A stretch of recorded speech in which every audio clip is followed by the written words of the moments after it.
जो जिंदा है वो एक दिन खत्म होगा, लेकिन जो मरकर भी जिंदा रहे वही सबसे खतरनाक होता है।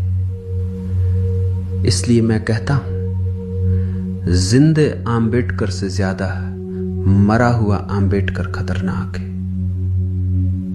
जिंदा आम्बेडकर एक इंसान था, एक आवाज था, एक सोच था, जिससे लोग बहस कर सकते थे, जिसका विरोध कर सकते थे, जिसे अनदेखा कर सकते थे।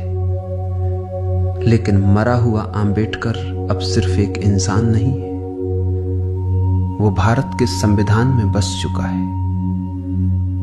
अब आम्बेडकर एक व्यक्ति नहीं रहा, वो एक व्यवस्था बन चुका है, और यही उसे सबसे शक्तिशाली बनाता है।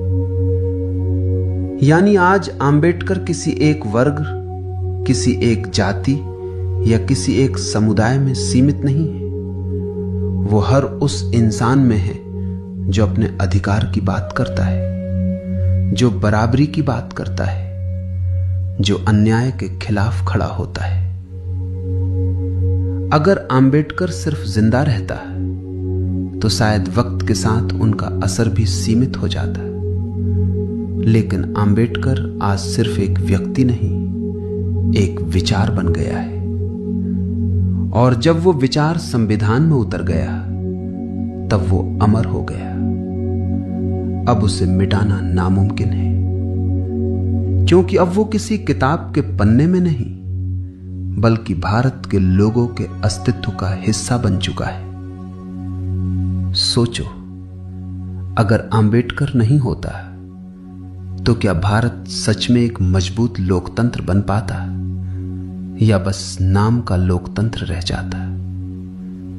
संविधान तो शायद तब भी लिखा जाता, लेकिन उसमें वो सोच, वो दूरदृष्टि और हर व्यक्ति को साथ लेकर चलने की जिद शायद उसमें नहीं होती। वो सिर्फ एक ढांचा बनकर रह जाता, जैसा कई देशों में हुआ है, जहां कागज पर अधिकार होते हैं पर जमीन पर उनकी कोई आवाज नहीं होती। और तब सत्ता कुछ हाथों में सिमट जाती और बाकी समाज बस उसे सहता रहता, खासकर महिलाएं। और सबसे बड़ी बात, महिलाओं के लिए जो बदलाव आए वो भी शायद कभी नहीं आते। हिंदू कोड बिल के जरिए आम्बेडकर ने महिलाओं को संपत्ति, विवाह और तलाक का अधिकार देकर समाज में पुरुष के बराबर समान स्थान दिलाने की नींव रखी। यह सुधार किसी एक जाति या वर्ग के लिए नहीं था, यह हर उस महिला के लिए था जिसे सदियों से परंपराओं के नाम पर सीमित किया गया था। ब्राह्मण महिलाएं भी इससे अछूती नहीं थीं, वो भी उन्हीं बंधनों में बंधी थीं जहां परंपरा के नाम पर उनकी स्वतंत्रता को दबा दिया जाता था। आम्बेडकर ने सिर्फ संविधान नहीं दिया, बल्कि समाज को यह भी सिखाया कि औरत की गरिमा के साथ कोई समझौता नहीं हो सकता। आम्बेडकर ने यह साबित किया कि अधिकार किसी एक वर्ग की संपत्ति नहीं होते, वो हर इंसान का हक होते हैं। इसलिए मैं कहता हूं कि मरा हुआ आम्बेडकर ज्यादा खतरनाक है। तो इसका मतलब यह नहीं कि तुम्हें आम्बेडकर से डरने चाहिए। इसका मतलब यह है कि अब उसे रोका नहीं जा सकता। अब आम्बेडकर हर उस कानून में है जो आपको सुरक्षा देता है, हर उस अधिकार में है जो आपको आवाज देता है, और हर उस इंसान में है जो अन्याय के खिलाफ खड़ा होता है। क्योंकि अब आम्बेडकर एक नाम नहीं, एक ताकत है जो हर भारतीय के अंदर जिंदा है। आम्बेडकर अब कोई बीता हुआ इतिहास नहीं, आम्बेडकर एक अंतहीन संघर्ष और एक कभी न बुझने वाली मशाल बन चुका है।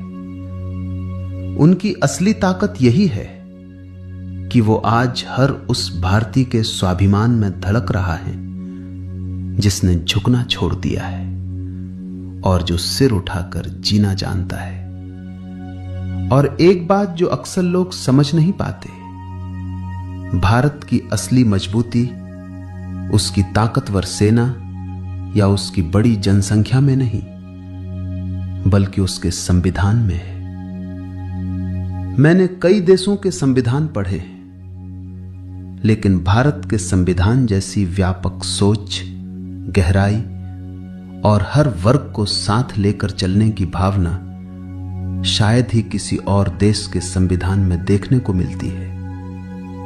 यह सिर्फ कानूनों का संग्रह नहीं है, यह एक ऐसी जीवित व्यवस्था है जो हर व्यक्ति को बराबरी, स्वतंत्रता और न्याय का भरोसा देती है। और यही वजह है कि भारत आज भी एक लोकतंत्र के रूप में खड़ा है, क्योंकि इसकी नींव सिर्फ सत्ता पर नहीं बल्कि संविधान पर टिकी हुई है। और उस संविधान की आत्मा में आंबेडकर आज भी जिंदा है।